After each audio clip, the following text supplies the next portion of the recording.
Hello friends, मैं धर्मेंद्र एक बार फिर से स्वागत करता हूं आपका हमारे यूट्यूब चैनल डीके एकेडमी पर। फ्रेंड्स, आज हम इसमें मनोविज्ञान ये जो टॉपिक चल रहा था जिसमें टारगेट बैच आपका टीटी और सुपर टीटी और सीटेट के कुछ महत्वपूर्ण फैक्ट के लिए यह चल रहा था, जिसमें आज हम मनोविज्ञान में ये आपका 21वां लेक्चर होगा। ये जो मनोविज्ञान है इसका आपका 21वां लेक्चर है। ठीक है, ये जो मनोविज्ञान का आपका 21वां लेक्चर होगा। उसके बाद अब इसमें हम मनोविज्ञान में अधिगम पढ़ रहे थे, तो अधिगम में हमने अधिगम के जो भी विशेष पॉइंट थे, आपके जो इम्पोर्टेंट पॉइंट थे उसको हमने देख लिया। अब हम आज बोले थे आपको इसमें यानी मनोविज्ञान में जो अधिगम के जो सिद्धांत हैं उसको आपको यहाँ पे बताया जाएगा। सबसे पहले हम जान लेंगे अधिगम का जो सिद्धांत है, अधिगम अधिगम के सिद्धांत है ना, अधिगम के सिद्धांत, प्रिंसिपल ऑफ लर्निंग।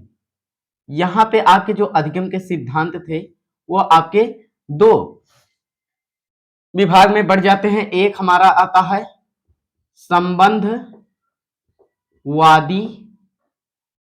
संबंधवादी सिद्धांत अधिगम में ही, और दूसरा आपका अधिगम में ही एक और आता है संज्ञानवादी सिद्धांत। ठीक, संज्ञानवादी सिद्धांत। तो अधिगम में हम अधिगम के जो सिद्धांत पढ़ेंगे उसमें दो तरह के सिद्धांत हम पढ़ेंगे, एक संबंधवादी सिद्धांत और दूसरा आपका है संज्ञानवादी सिद्धांत। संबंधवादी सिद्धांत के अंतर्गत कुछ मनोवैज्ञानिक आएंगे, जैसे इसमें हम देखेंगे जैसे आपके थॉर्नडाइक हो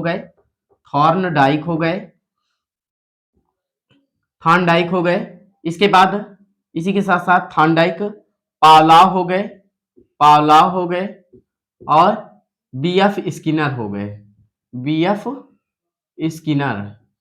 तो ये हमारे संबंधवादी सिद्धांत के अंतर्गत आते हैं। और संज्ञानवादी के अंतर्गत देखते हैं, संज्ञानवादी यहाँ पे कोहलर होंगे आपके। ठीक है, ये कोहलर। तो इन्हीं विशेष करके ये चार जो महत्वपूर्ण मनोवैज्ञानिक हैं इन्हीं पर हम चर्चा करेंगे, जिसमें सबसे पहले हम थॉर्नडाइक का जो अधिगम का सिद्धांत दिया यहाँ पे लिखेंगे। तो उन्होंने जो सिद्धांत दिया उसे ही हम कहेंगे कि ये जो आपके यहाँ पे जो संबंधवादी है इसी को ही व्यवहारवादी के नाम से अन्य नाम इसका जानते हैं, व्यवहारवादी सिद्धांत है ना।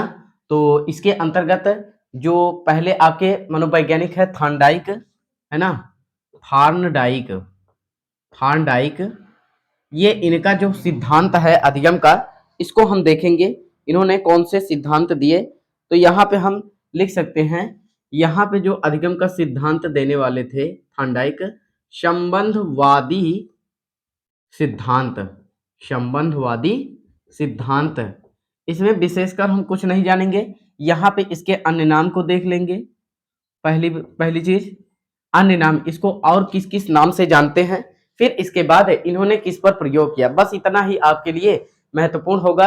यानी इसके अन्य नाम, इस संबंधवादी सिद्धांत को और किस किस नाम से जानते हैं, और इसके बाद इन्होंने इस सिद्धांत में अर्थात ईयर थॉर्नडाइक ने किस पर प्रयोग किए थे। ठीक है, तो इसको हम जानेंगे। तो संबंधवादी सिद्धांत के अन्य नाम जो हैं आपके ये निम्न हैं। ठीक है, इसे हम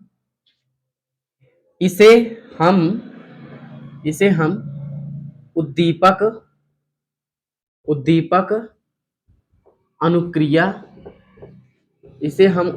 अनुक्रिया, सिद्धांत कहते हैं।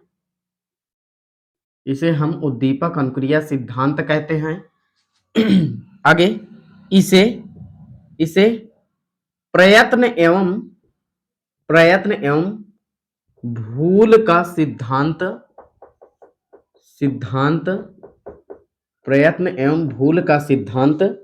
भी कहते हैं। तो इसके जो नाम है बस उसी को हम पहले देखेंगे। इसे प्रयत्न एवं भूल का सिद्धांत कहते हैं। इसे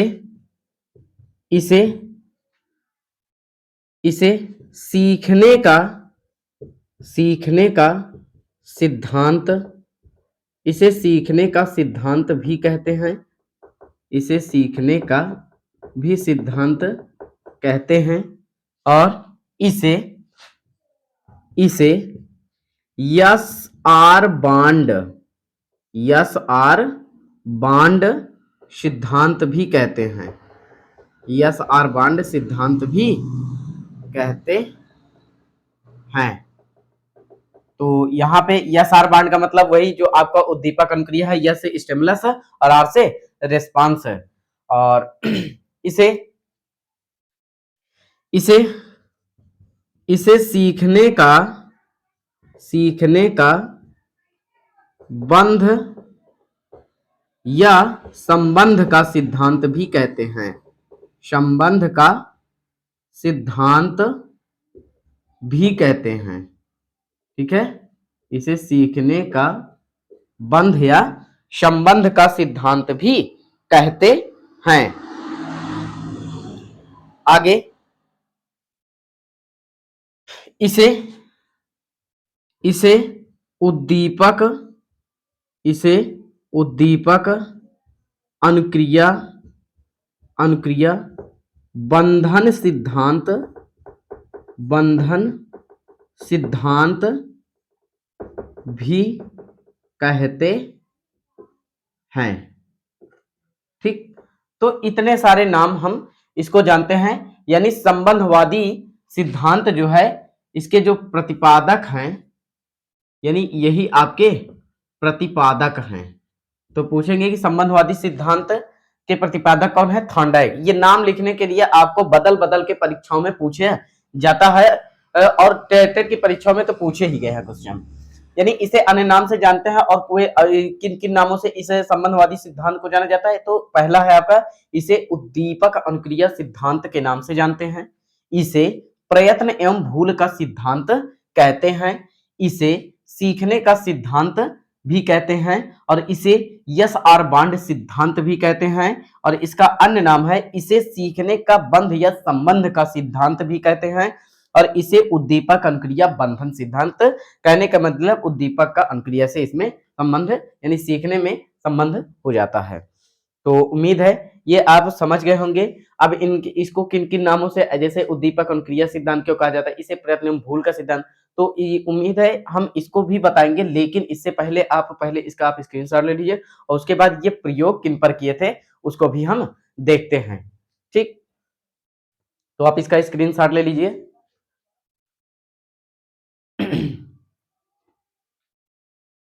यहां पे अब हम इसको इरेज करके इन्होंने प्रयोग किन किन पर किए थे तो उसको भी हम देखेंगे, किन किन चीजों पर प्रयोग किए थे। तो यहां पे हम लिखेंगे इनके प्रयोग के बारे में। यहां पे जो प्रयोग था इनका प्रयोग था, इन्होंने बिल्ली पर किए थे। वो भी यहां पे लिखेंगे भूखी बिल्ली पर इन्होंने अपना प्रयोग किया।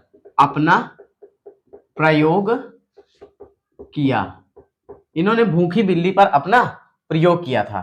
ठीक, और बिल्ली के अतिरिक्त नोट पॉइंट में लिख देंगे, बस इंपॉर्टेंट फैक्ट आपको बताना है बस है। बाकी इसमें कहानी विशेष और से ऐसे थोड़ा सा बहुत बता देंगे, बाकी इसमें कुछ विशेष होगा नहीं।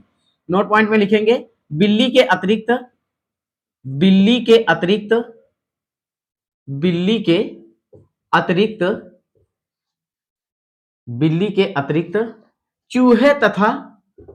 चूहे तथा मुर्गी पर किया था। मुर्गी पर भी बिल्ली के अतिरिक्त चूहे और मुर्गी पर भी प्रयोग किए। ठीक, थॉर्नडाइक जो थे इस सिद्धांत को जांचने के लिए चूहे और मुर्गी पर भी प्रयोग किए। ठीक, एक यहां पे एक और नोट पॉइंट देखेंगे इसमें, यानी इसमें जो उद्दीपक के रूप में या फिर ऐसा लिख सकते हैं, मछली के मांस का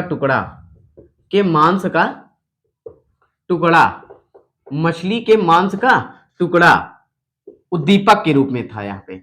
उद्दीपक के रूप में, उद्दीपक के रूप में। ठीक, तो मछली के जो मांस का टुकड़ा था वह उद्दीपक के रूप में यहाँ पे प्रयोग किया गया था।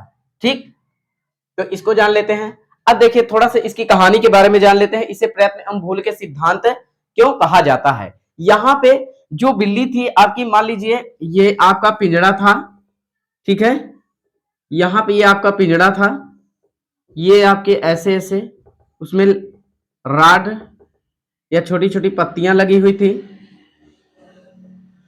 यहाँ पे, और यहीं पर कहीं ना कहीं एक बिल्ली बैठी हुई थी।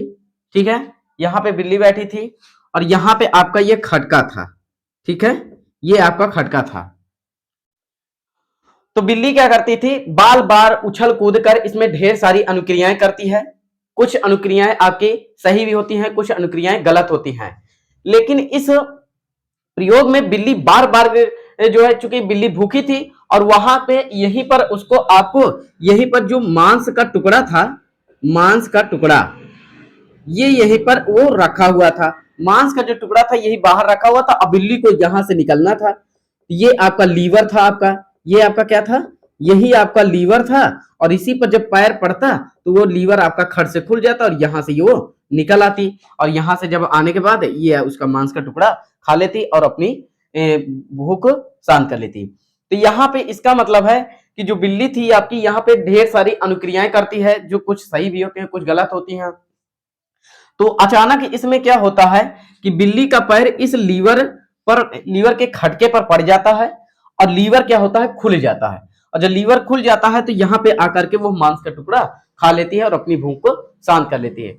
तो इसी तरह बिल्ली को, यानी इन्होंने बार बार ऐसा प्रयोग किया, अर्थात थॉर्नडाइक ने केवल एक ही प्रयोग पर यह सिद्धांत नहीं बना दिया, उन्होंने बार बार इस पर प्रयोग किया।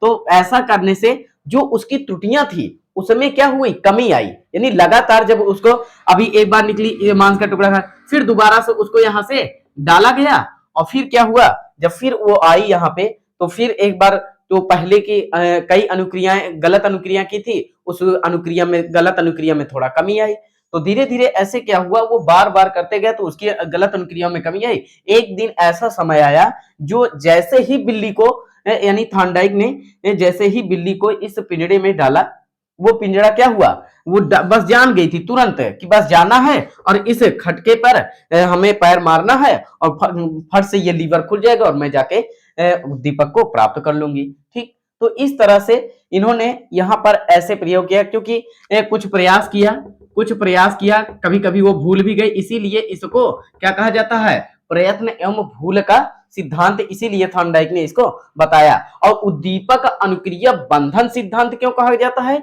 क्योंकि यहाँ पे जो उसके उछल कूद जो करती थी वो आपकी क्या हो जाती है, अनुक्रिया। और यहाँ पे ये जो मांस का टुकड़ा है ये उद्दीपक के रूप में है, यानी ये क्या है, उद्दीपक। तो इसका और अनुक्रिया का दोनों में आपस में क्या होता है, संबंध हो जाता है, इसीलिए इसको कहा जाता है उद्दीपक अनुक्रिया संबंध। और ये जो यसार बांड है इसका कोई विशेष मतलब नहीं है, बस इसका मतलब यही होगा कि उद्दीपक अनुक्रिया यानी स्टिमुलस रिस्पांस। ठीक, तो उम्मीद है ये आप प्रयोग ठीक से समझ गए होंगे। इसमें हम एक और आपका जो होता है, एक और आपका पालाव या फिर जैसा भी, चलिए पालाव का ही बता देते हैं, फिर उसके बाद आपको यहाँ पे दो दो करके आपको तो सिद्धांत दो वीडियो में आपके मिल जाएंगे, जिसमें वो खत्म हो जाएगा आपका। और फिर इसके बाद एक नए टॉपिक की शुरुआत करेंगे, क्योंकि अधिगम काफी दिन से चल रहा है तो इसको हम खत्म करके एक दिन में फिर आगे बढ़ते हैं। ठीक है, इसको आप चाहे नोट कर लीजिए। चलिए, उम्मीद है इसको आप नोट कर लिया होगा। अब हम इसको इरेज कर दे रहे हैं। ठीक है, तो इसको इरेज करने के बाद अब हम एक नेक्स्ट, बस इतना ही क्वेश्चन जो आपके परीक्षा से रिलेटेड होगा बस वही आपको बताया जाएगा।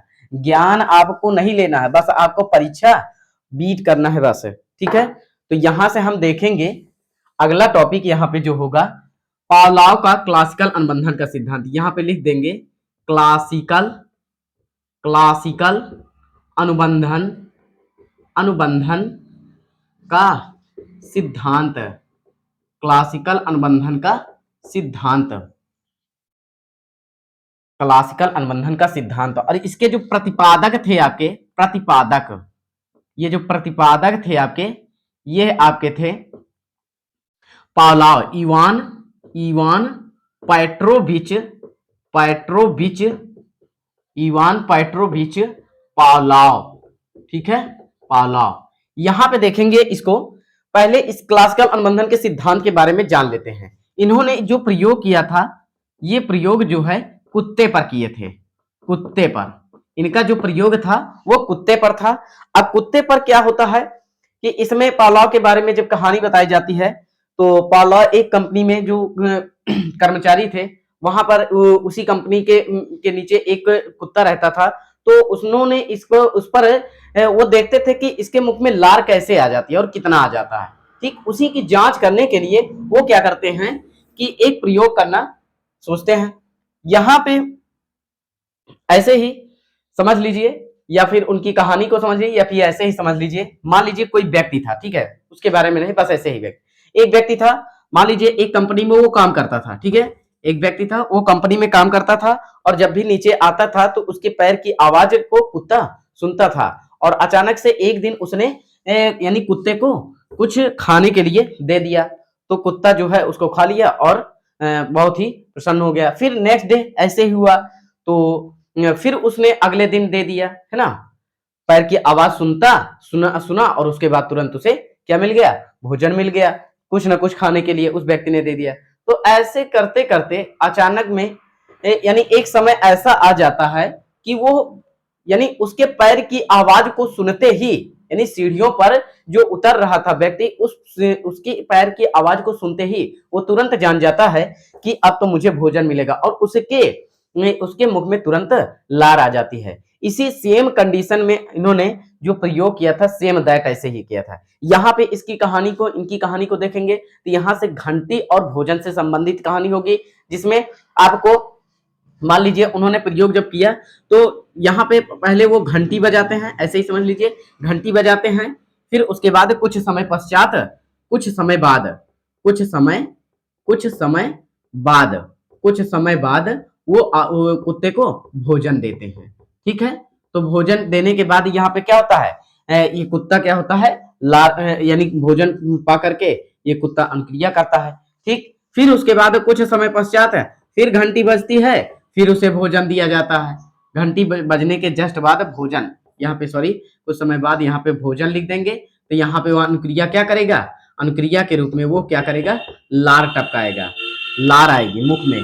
घंटी के बाद यहाँ पे फिर घंटी बजाएंगे, फिर उसके जस्ट थोड़ी सी देर बाद, घंटी बजाने के जस्ट थोड़ा बाद भोजन दिया जाएगा, तो फिर वो लार टपकाएगा ना। इसी तरह ढेर सारी अनुक्रियाएं वो करता है ना, ढेर सारा यानी प्रयोग उस पर करता है। फिर अंत में एक समय ऐसा आता है कि यहाँ पे घंटी बजाने के जैसे ही वो घंटी बजाता है, उसके मुख में भोजन देने के बजाय लार आ जाती है, यानी भोजन नहीं दिया होता है तभी लार आ जाती है। तो यही इसकी कहानी है। पहले हम इस पर और भी चीजें जो होंगी इसको लिखा दे रहे हैं कि कैसे इसका अनुबंध यानी बंधन इसका कैसे होता है। तो पहले सबसे पहले हम इसके अन्य नाम को जानेंगे कि इसके कौन कौन से नाम है, क्योंकि नाम से भी रिलेटेड आपके क्वेश्चन आते हैं। तो यहाँ पे हम इसके अन्य नाम को देखेंगे, यहाँ पे अन्य नाम देखेंगे, अन्य नाम। इस अन्य नाम में देखेंगे, इसे लिख सकते हैं, इसे इसे प्राचीन सिद्धांत के नाम से भी जाना जाता है। प्राचीन सिद्धांत, इसे प्राचीन सिद्धांत के नाम से भी जानते हैं, ठीक। इसे प्राचीन सिद्धांत के नाम से भी जानते हैं। इसके बाद इसे इसे शास्त्रीय शास्त्रीय अनुकूलित अनुकूलित इसे शास्त्रीय अनुकूलित अनुक्रिया सिद्धांत भी कहते हैं। अनुक्रिया सिद्धांत भी कहते हैं, शास्त्रीय अनुकूलित अनुक्रिया सिद्धांत भी कहते हैं। और इसे इसे अनुकूलित अनुकूलित इसे अनुकूलित अनुक्रिया इसे अनुकूलित अनुक्रिया सिद्धांत भी कहते हैं। इसे अनुकूलित अनुक्रिया सिद्धांत भी कहते हैं।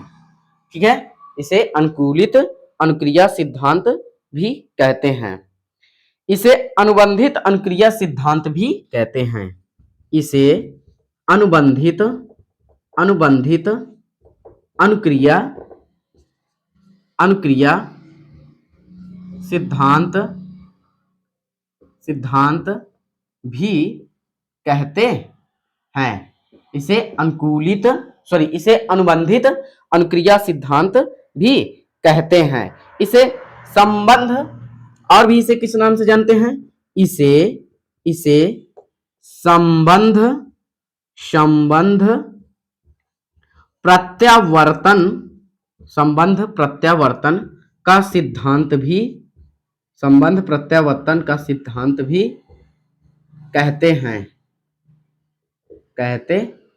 हैं इसे संबंध प्रत्यावर्तन का सिद्धांत भी कहते हैं। इस आगे लिखिए,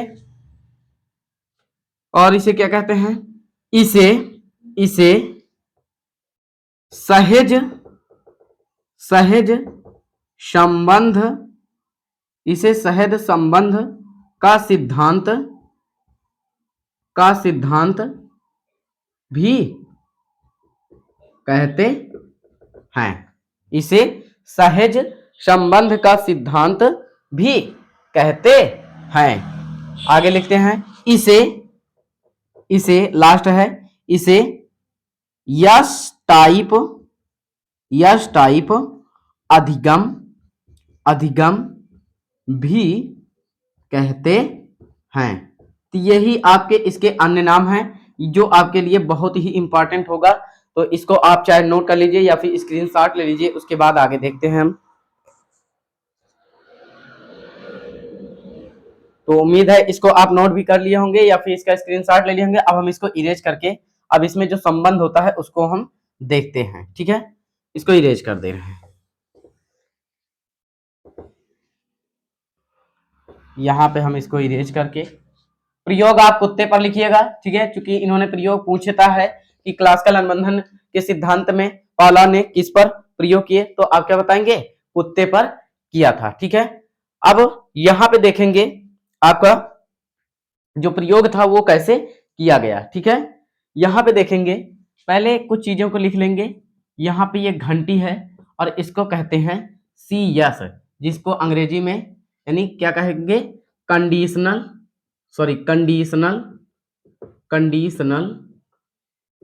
स्टिमुलस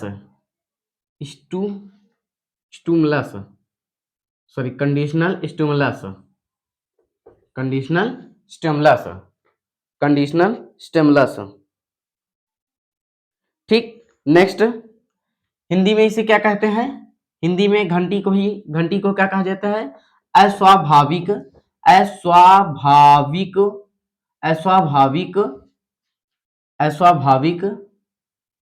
उद्दीपक, है ना?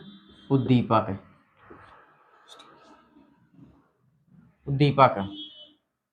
ठीक है, यहां पे आपका हो जाएगा घंटी। फिर उसके बाद यहां पे लार टपकाना, है ना? घंटी की मुख में लार आना, यहां पे मुख में लार आना। ठीक, तो मुख में लार आना, ये क्या होगा आपका? ये आपका CR होगा। ठीक है, जिसको कहते हैं कंडीशनल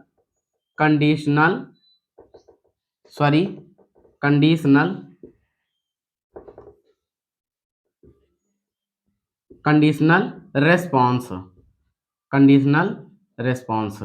इसे ही कहेंगे अस्वाभाविक अनुक्रिया। ठीक, अस्वाभाविक अनुक्रिया। एक आपका आता है UCS, है ना? UCS, एक आपका क्या आता है? UCS, भोजन। यहां पे आप लिख देंगे भोजन, और जो आपका क्या होगा? UCS अर्थात अनकंडीशनल स्टिमुलस अनकंडीशनल स्टिमुलस, यहां पे लिख देंगे अनकंडीशनल, अनकंडीशनल स्टिमुलस, स्टिमुलस, ठीक।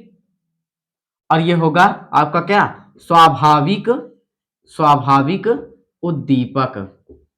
और यहां पे आपका एक होगा जो आपका यूसीआर होता है, यूसीआर होता है, यहां पे यूसीआर, यहां पर भी लार आना, मुख में, मुख में, मुख में लार आना, ठीक। ये आपका क्या होगा, यूसीआर।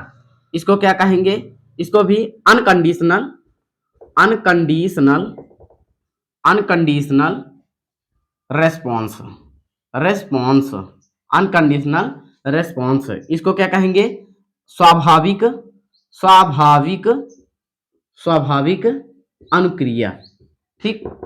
यहां पे अब इसमें देखिए, अब हम इसके संबंध को देखते हैं, इस चीजों को नोट कर लीजिए, फिर उसके बाद इसके संबंध को देखते हैं कैसे हो जाता है। चलिए, उम्मीद है उसका आप स्क्रीनशॉट ले लिए होंगे। और यहां पे अब हम देखेंगे यहां पे कैसे संबंध होता है आपका। पहली चीज, यहां पे जो आपने देखा था एक अस्वाभाविक उद्दीपक के साथ अस्वाभाविक अनुक्रिया ना, तो पहले में जो आप लिखे थे कि अस्वाभाविक उद्दीपक के साथ अस्वाभाविक अनुक्रिया, वहां पे आपका क्या होगा, घंटी की आवाज सुनकर वो आपका क्या करेगा, मुख में लार लाएगा, ठीक। और उसके बाद या जो लास्ट में आप लिखे थे कि स्वाभाविक उद्दीपक के साथ स्वाभाविक अनुक्रिया, वहां पे आपका क्या होगा, भोजन देखने के बाद उसके मुख में लार आएगी। लेकिन अभी देखिए यहाँ पे पहले क्या होता है, घंटी बजाई जाती है और फिर उसके बाद मान लीजिए कोई भी चीजें करना है, जैसे कुत्ते को मान लीजिए रोटी देना है, ठीक है, आपको कुछ इशारों का प्रयोग करना है। आप क्या करेंगे, पहले मान लीजिए आप किसी बर्तन को उठाए, ठीक, तब तो कुत्ते ने कोई अनुक्रिया नहीं दी की, या फिर आपने कोई लाइट बुझाई या फिर घंटी बजाई, मान लीजिए घंटी ही दे, मान लीजिए किसी विद्यालय में बच्चे हैं तो वहां पे खाना वगैरह खाते ही हैं, तो बगल में मान लीजिए कुत्ते हैं कुछ, तो घंटी लगती है। एक दिन पहली बार विद्यालय चलता है, पहले दिन तो घंटी लगती है, तो कुत्ता क्या होता है, कोई अनुक्रिया नहीं करता। फिर उसके बाद थोड़ी देर बाद वो जाता है, तो उसे क्या होता है, भोजन दिखाई देता है, तो उसके मुख में लार आ जाती है। ये तो ठीक है, ठीक है, ये ठीक है। फिर उसके बाद कुछ समय पश्चात फिर अगले दिन घंटी बजाई जाती है और उसके बाद तुरंत भोजन दे दिया जाता है, तब भी उसके मुख में लार आ जाती है ना। घंटी के साथ भोजन दिखाया जाता है, तब भी उसके मुख में लार आ जाती है। फिर ऐसे घंटी बजाने के जस्ट बाद फिर उसे भोजन दिखाया जाता है, फिर उसके मुख में लार आ जाती है। तो कहने का मतलब है यहां पर जो अनुक्रिया, ये लार का आना जो था, यहां पे जो अनुक्रिया भोजन दिखाने के बाद आती थी, उसके मुख में जो लार है ना, जो लार जो है भोजन दिखाने पर उसके मुख में आती थी, लेकिन अब वही लार क्या होगा, ये जो घंटी होगी, इस घंटी का संबंध जो है इस लार से, यानी भोजन को जो देखने से अनुक्रिया करता था, वही अब घंटी की आवाज ही सुन लेगा, तब भी उसके मुख में लार आ जाएगी, ठीक। तो यहीं पर इसका क्या हो जाता है, अनुबंधन हो जाता है। यहीं पर इसका क्या हो जाता है, अनुबंधन। तो इस तरह से कहने का मतलब बार बार अनुक्रिया, यानी बार बार घंटी बजाने के जस्ट बाद अगर भोजन दिखाया जाएगा, तो उसके मुख में क्या होगा, ऑटोमेटिकली एक दिन ऐसा आएगा केवल आप घंटी ही बजा देंगे और उसके मुख में तुरंत वही भोजन वाली लार आ जाएगी, ठीक। तो उम्मीद है आप ये समझ गए होंगे, ये जो इवान पेट्रोविच का जो पावलोव का जो ये क्लासिकल अनुबंधन का सिद्धांत था, ये आप अच्छे से समझ गए होंगे। अब इसमें दो चीजें आपकी और हैं, एक आपका इसी में जो व्यवहारवादी या फिर कह सकते हैं संबंधवादी सिद्धांत में, इसमें आपके एक और बचे हैं बीएफ। इसको बताने के बाद अब हम नेक्स्ट आपका जो टॉपिक होगा, इसमें संज्ञानवादी जो थे कोहलर, उनके बारे में चर्चा करेंगे। बस इसी के बाद आपका अधिगम समाप्त हो जाएगा। फिर अगले नए टॉपिक के साथ हम आपसे नेक्स्ट वीडियो में मुलाकात करेंगे। तब तक के लिए आप मेरे साथ बने रहिए, और वीडियो अच्छा लगा हो तो लाइक करिए और अपने फ्रेंड को शेयर करिए, क्योंकि मैं यहाँ पे गारंटी लेता हूँ आपकी 25 प्लस मार्क्स से आप यहाँ पे टेट में आप ऐड यानी आप गेन कर सकते हैं, ठीक। 25 पर प्लस आपको बिना वीडियो स्किप किए और बिना कुछ मैटर आपको छोड़े आपको पढ़ना है, ठीक है? इसमें जो भी चीज़ें सिर्फ़ आपको परीक्षा की दृष्टि से आपको इम्पोर्टेंट ही बताया जा रहा है। तो उम्मीद है ये वीडियो अच्छा लगा होगा, तो मिलते हैं नेक्स्ट वीडियो में, तब तक के साथ मेरे साथ बने रहिए। Thank you so much.